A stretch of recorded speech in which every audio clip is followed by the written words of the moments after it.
ఇవాళ అదొక బినామీ కంపెనీ కాబట్టి జయప్రకాష్ పవర్ వెంచర్స్ని తెర మీద పెట్టి అడ్డగాలుగా దోచుకునేది జగన్ రెడ్డి శాండ్ మాఫియా కాబట్టి నువ్వు 1250 కోట్ల రూపాయల డిస్కౌంట్ ఇచ్చేస్తావా? ఎవడబ్బ సొమ్మయ్యా అది? ఇవాళ రాష్ట్రంలో ఉన్నటువంటి ఇసుకేమన్నా జగన్ రెడ్డి కుటుంబానికి సంబంధించినటువంటి ఆస్తి అది? It is the property of the state. It is a valuable natural resource which belongs to the state. అటువంటి రాష్ట్ర సంపద అయిన ఇసుక పైన 1250 కోట్ల రూపాయల భారీ డిస్కౌంట్ ఇచ్చేసి ప్రీమియం రేట్ ఇచ్చావా? 1528 కోట్లు. దీన్ని బట్టి రాష్ట్ర ప్రజలు అర్థం చేసుకోండి, ఇది ఎంత పెద్ద భారీ కుంభకోణం అర్థం చేసుకోండి. స్వయాన వెంకట్రెడ్డి జిఎస్టి డైరెక్టర్ జనరల్కి రాసినటువంటి లేఖ ఆధారంగా మాట్లాడుతూ ఉన్నా. పోనీ ఆ 1528 కోట్లన్నా కట్టాడా జయప్రకాష్ పవర్ వెంచర్స్ అంటే? అదే కట్టలేదు. ఆ విషయాన్ని కూడా ఇదే లేఖలో ఉంది.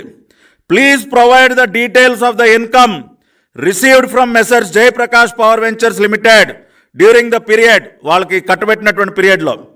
దీనిలో ఆయన గారు అంటా ఉన్నారు, Messrs Jayaprakash power ventures limited the sale of sand was awarded to Jayaprakash power ventures limited through e-tender system for a premium amount of 1528 crore for a period of 2 years, and the work order was issued to them on 12/5/2021.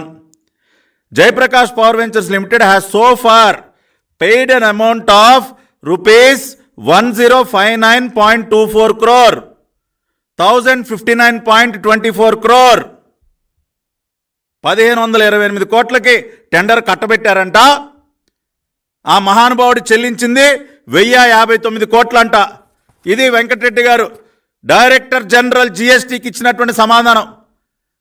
ఎప్పుడండి? September 2023లో.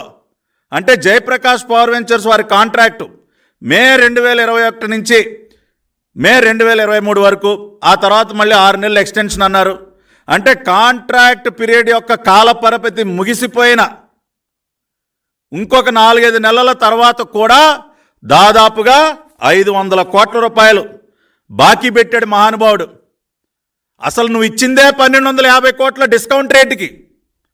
ఏమా Venkatareddy, Peddireddy, where are you mister Dwivedi?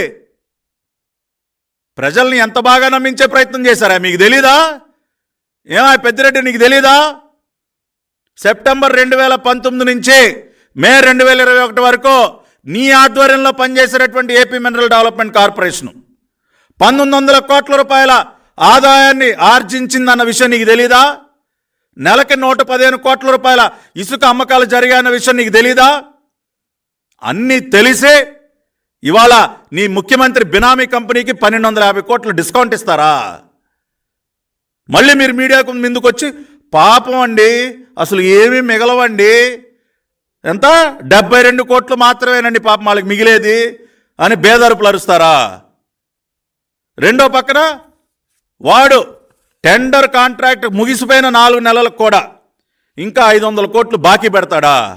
దేనికి వసూలు చేయలేదా మీరు? వసూలు చేయరా? ఆ డబ్బులు వసూలు చేయరా మీరు? అసలు జయప్రకాష్ పవర్ వెంచర్స్ వాడి లెక్క తేల్చకుండా, వాడి దగ్గర నుంచి బాకీ వసూలు చేయకుండా మళ్ళీ మీరు కొత్తగా టెండర్ బిల్స్ ఇంకోటికి ఎలా కట్టబెడతారా మీరు? అంటే అసలు ఈ కొత్త వాళ్ళకి ఎంతకి ఇచ్చారు రేట్ అది చెప్పండి. ఇప్పుడు ఈ భారీ డిస్కౌంట్లు, ఈ స్కామ్ అంతా చూస్తూ ఉంటే ఇప్పుడు అసలు కొత్తగా ఇచ్చినటువంటి ఆ ప్రతిమాకు కానీ ఆ జేసీ కేసు ఏదో రాజస్థాన్ కంపెనీకి అసలు ఎంతకి ఇచ్చారా మీరు? ఎందుకు చెప్పట్లా? వాడికి ఎంత డిస్కౌంట్ ఇచ్చారు? జయప్రకాష్ వారికే 1250 కోట్లు డిస్కౌంట్ ఇస్తే ఇంకా కొత్తగా వచ్చిన వాళ్ళకు ఒక 2000 కోట్లు ఇచ్చేశారా? వాడు 1528 కోట్లని 1000 కోట్లు కట్టాడు, 1050 కోట్లు. ఇప్పుడు కొత్తగా వచ్చిన వాళ్ళకి ఎంతకు ఒక 700కి ఇచ్చారా? పోనీ ఎంత డిస్కౌంట్కి దోచిపెట్టారా? ఇవాళ మేము డిమాండ్ చేస్తా ఉన్నాం, ఇమ్మీడియట్గా ఆ వివరాలు మీరు చెప్పండి. జయప్రకాష్ వాళ్ళకి 1250 కోట్ల రూపాయల డిస్కౌంట్ ప్రైస్కి తగలేసి ఇవాళ అసలు మీరు కొత్త టెండర్ ఎంతకి కట్టబెట్టారు? దానిలో అసలు it is not a secret document. దాన్ని ఎందుకు మీరు గోప్యంగా ఉంచుతూ ఉన్నారు? ఎందుకు ఆ ఫిగర్స్ బయట పెట్టట్లేదు మీరు తక్షణమే కొత్త టెండర్ ఎంతకి కట్టబెట్టారో మీరు ఆ వివరాలు చెప్పాలి, పబ్లిక్ డొమైన్లో పెట్టాలి. ఇంకా ఎంత భారీ డిస్కౌంట్ దోచిపెట్టారో మీ అనిల్ రెడ్డికి ఆ వివరాలు కూడా బయటికి రావాలి. అదే కాకుండా ఈ 1250 కోట్ల రూపాయల డిస్కౌంట్ పరిస్థితి ఏంటి? జయప్రకాష్ పవర్ వెంచర్స్ వాడు ఇప్పటి వరకు కట్టాల్సిన 500 కోట్ల రూపాయలు బాకీ పరిస్థితి ఏంటి? దాన్ని ఎప్పటికి వసూలు చేయాలనుకుంటున్నారు మీరు? ఈ 1250 కోట్ల రూపాయల నష్టాన్ని ఎవరు భరిస్తాడా? మీ సైకో జగన్ భరిస్తాడా? మీ ఇస్కాసురుడు జగన్ రెడ్డి భరిస్తారా? కట్టండి డబ్బులు.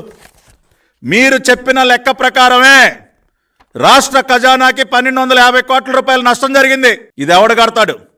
ఏమై పెద్దిరెడ్డి బాగా మింగావు కదా, కట్టు డబ్బులు కట్టు. నీ డైరెక్టర్ మైన్స్ అండ్ జియాలజీ లెక్క చెప్తా ఉన్నాడయా జిఎస్టీ ఇంటెలిజెన్స్ వాళ్ళకి. కాబట్టి ఖచ్చితంగా ఏదైతే 1250 కోట్ల రూపాయల నష్టం జరిగిందో రాష్ట్ర ఖజానాకి, ఆ డబ్బులు సంబంధిత శాఖ మంత్రి పెద్దిరెడ్డి కట్టాలి.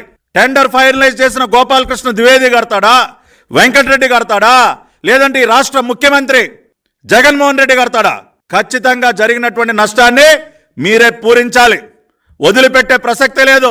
రేపు రాబోయేది తెలుగుదేశం పార్టీ ప్రభుత్వం. మిమ్మల్ని అందరినీ కూడా బోన్లో నుంచోబెడతాం. ప్రతి ఒక్క రూపాయి వసూలు చేస్తాం. పెద్దిరెడ్డి గుర్తుపెట్టుకో. రాష్ట్ర ఖజానాకి ఇంత పెద్ద పెద్ద చిల్లులు పెడుతూ అడ్డగోలుగా 1000 కోట్ల రూపాయలు ఇసుక మీరు మింగేస్తూ బినామీ కంపెనీలను తెర మీదకి తీసుకొచ్చి ఇష్టానుసారం వాళ్ళకి టెండర్లు కట్టబెట్టి భారీ డిస్కౌంట్లు ఇచ్చేసి టెండర్లు కట్టబెట్టి ఇంత అడ్డగోలుగానా? మళ్ళీ మీరు పారదర్శకత, ట్రాన్స్పరెన్సీ అని మీరు కబుర్లు చెప్పటం. కాబట్టి తక్షణమే పెద్దిరెడ్డి రామచంద్రారెడ్డి మీడియా ముందుకు రావాలి, వెంకటరెడ్డి మీడియా ముందుకు రావాలి. ఇద్దరు జంట కవుల్లాగా వస్తారు కదా, రండి.